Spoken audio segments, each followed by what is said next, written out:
মামা বাড়ি আসবো আর চুটিয়ে না ঘুরলে হয়। ওয়েলকাম টু মামা বাড়ি ভারী মজা কিলচর নাই পর্ব 3-এ। দুপুরে জমিয়ে খেয়ে ভাত ঘুম দিয়ে উঠতেই দেখি সূর্যি মামা টাটা বাই বাই বলছে। আমরাও তাড়াতাড়ি রেডি হয়ে বেরিয়ে পড়লাম চারিদিকটা ঘুরতে। মামা বাড়ি গ্রামে হলে জমি, সবুজ মাঠ, পুকুর তো দেখতেই হবে। সমুদ্রের পাড়ে বসে আমরা সবাই সানসেট দেখেছি, কিন্তু সবুজে ঘেরা জমিতে সূর্য ডুবতে কজনই বা দেখেছি।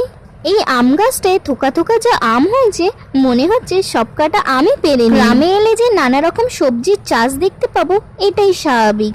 এটা যেমন সজনে ডাঁটার গাছ।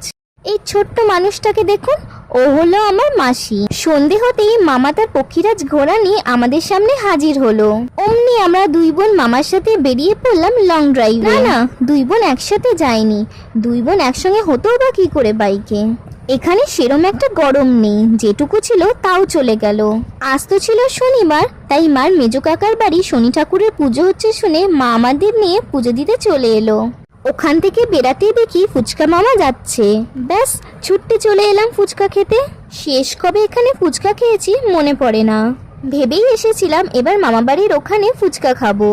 এখানে টেস্টটা আমাদের ওদিকের থেকে একটু আলাদা, তো তাই অদ্ভুতভাবে এবার ভেবে আসার থেকে খানিকটা বেশি যেন সব পাচ্ছি।